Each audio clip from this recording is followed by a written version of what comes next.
दोस्तों आज मैं जिस बुक के बारे में बात करने वाला हूँ उसके बारे में आपने अपनी जिंदगी में कम से कम एक बार तो जरूर ही सुना होगा। जी हाँ दोस्तों, आज हम डिस्कस करने वाले हैं आचार्य चाणक्य की बुक चाणक्य नीति के बारे में।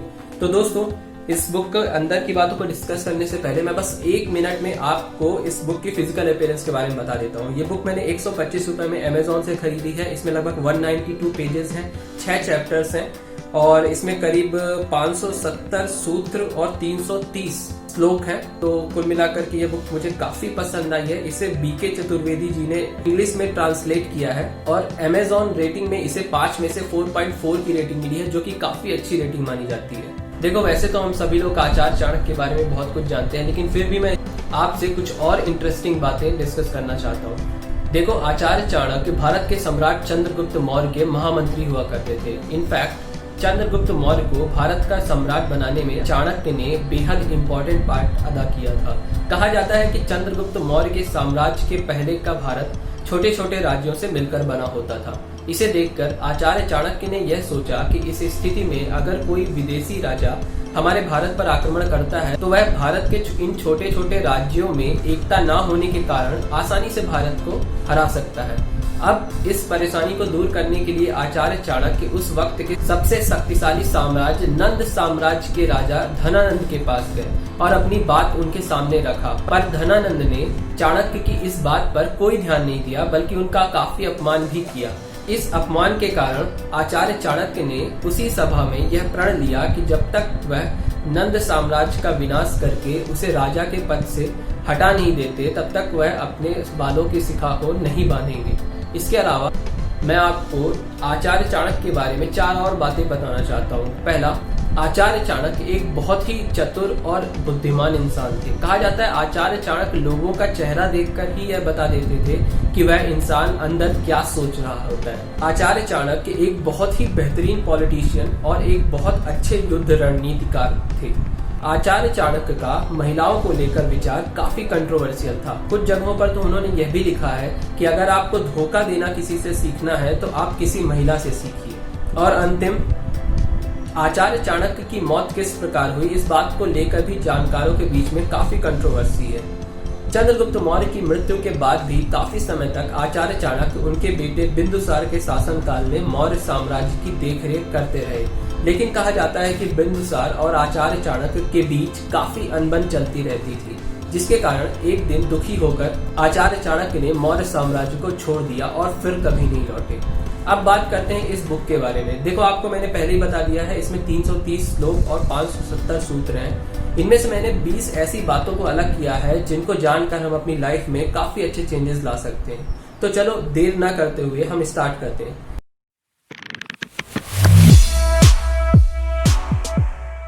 Chapter 1 for individual. पहला, आज के समय में भी एक इंसान के लिए सबसे ज्यादा इंपॉर्टेंट चीज क्या होती है? क्या आप बता सकते हो? पैसा नहीं, सबसे ज्यादा इंपॉर्टेंट होता है इंसान की खुद की हेल्थ, खुद का स्वास्थ्य। जी हाँ दोस्तों, आचार्य चाणक्य बताते हैं कि हमें सबसे ज्यादा ध्यान अपनी हेल्थ पर देना चाहिए। हमें अच्छा खाना चाहिए, अच्छी कसरत करनी चाहिए, टाइम पर सोना चाहिए, पूरी नींद लेना चाहिए और जीवन में किसी भी चीज के लिए अपनी हेल्थ को कभी भी कॉम्प्रोमाइज नहीं करना चाहिए। आपको हमेशा यह बात का ध्यान रखना चाहिए कि अगर आपकी हेल्थ ही खराब रहेगी या आपका जीवन ही नहीं रहेगा तो फिर आपके लिए पैसे रिश्ते नाते का कोई मतलब नहीं हो। अगर एग्जाम्पल देखें तो Bill Gates, Jeff Bezos, Elon Musk, यह सब कई ऐसे सक्सेसफुल लोग हैं जो आज भी अपनी हेल्थ पर बहुत ज्यादा ध्यान देते हैं। आप इनका खुद डेली रूटीन या वीकली रूटीन चेक कर सकते हो। दूसरा, दुनिया में वही आदमी सफल होता है जो अपने काम को लेकर डिटरमिन्ड होता है।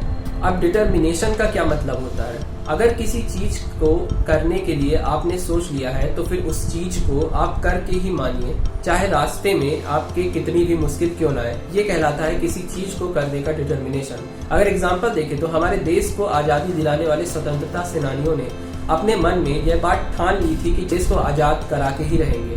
यह बात अंततः सही साबित हुई। नंबर 3, एक इंसान को हमेशा अपने जीवन में सच बोलना चाहिए। जीवन में सच बोलने के मैं अभी के अभी 5 फायदे गिना सकता हूँ। पहला, सच बोलने से आपको झूठ छुपाने का टेंशन नहीं होगा।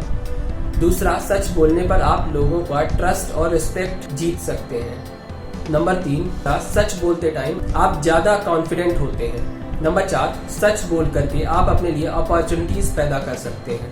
5वां, सच बोलने पर आपको सच्चा इंसान मिलने की उम्मीद ज्यादा होती है, जो कि मेरे हिसाब से आज की दुनिया में बहुत ज्यादा इम्पोर्टेंट है। अब बात करते हैं चैप्टर 2 की, जिसमें आचार्य चाणक्य ने सोसाइटी के लिए पहला इंस्ट्रक्शन दिया है कि आपका दोस्त कैसा होना चाहिए। तो एक सच्चा दोस्त वही होता है जो आपका साथ कभी किसी कीमत पे नहीं छोड़ता है। अक्सर हमारी लाइफ में कई ऐसे लोग होते हैं जो इम्पोर्टेंट टाइम आने पर अपना रास्ता नाप लेते हैं, लेकिन बहुत कम ऐसे लोग होते हैं जो उस वक्त हमसे पूछते हैं कि भाई तेरे को क्या प्रॉब्लम हो रही है, मुझे बता।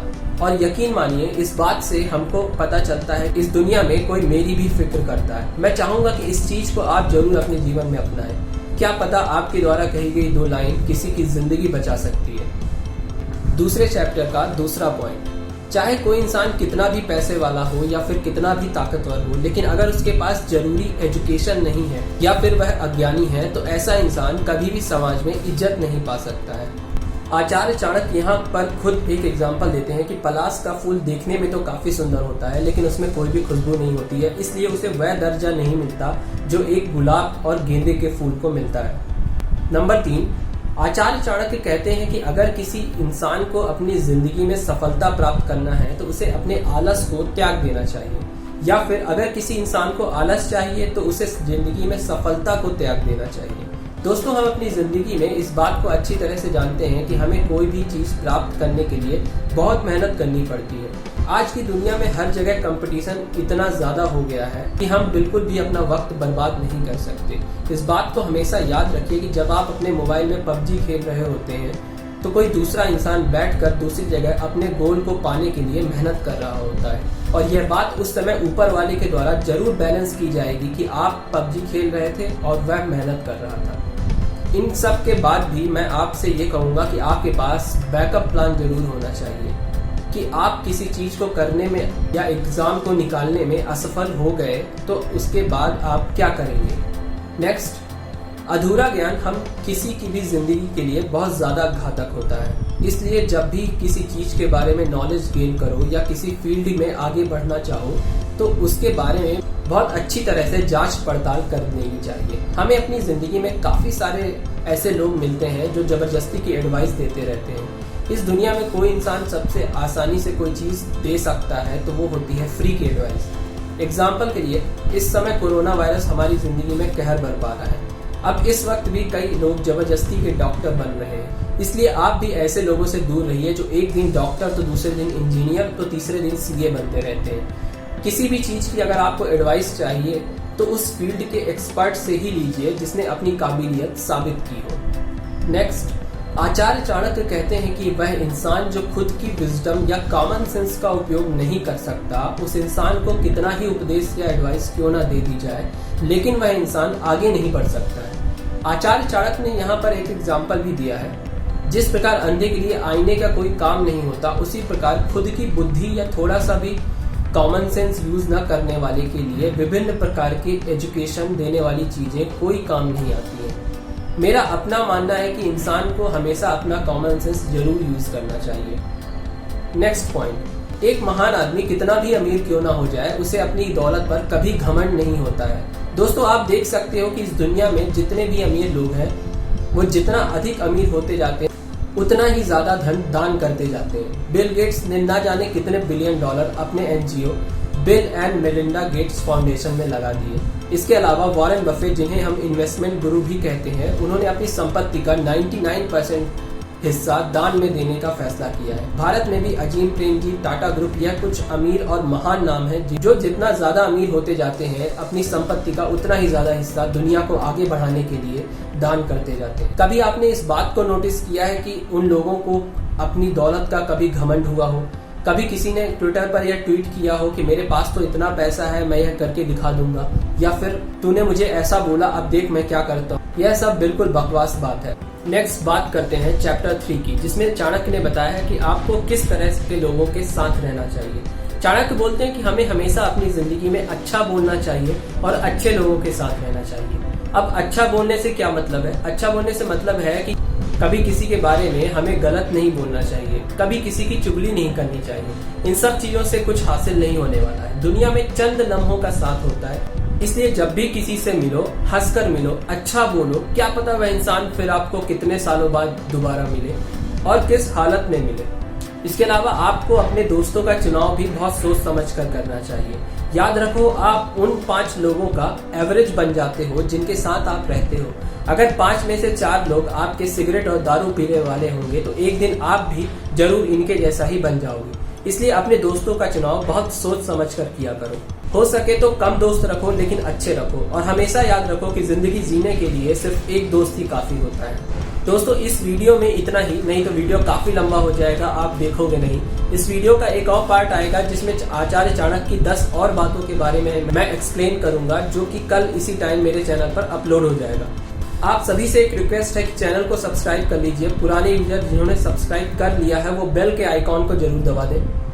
कमेंट करिए कि आपको इनमें से सबसे अच्छी बात कौन सी लगी है और कौन सी ऐसी चीज है जिसे आप ऑलरेडी अपनी जिंदगी में अपना चुके हो। अगर आपको अच्छा लगा हो तो वीडियो को लाइक कर दीजिए, लोगों के साथ शेयर कर दीजिए, जिससे उन्हें भी चाणक्य नीति के बारे में पता चले। और अगर आप कोई सजेशन देना चाहते हो तो प्लीज कमेंट बॉक्स में जरूर दीजिएगा, जिससे मुझे इस चैनल को और बेहतर बनाने में काफी हेल्प मिलेगी। जल्द ही आपसे फिर मिलता हूँ दोस्तों, तब तक के लिए इजाजत दीजिए। Thank you for watching our video.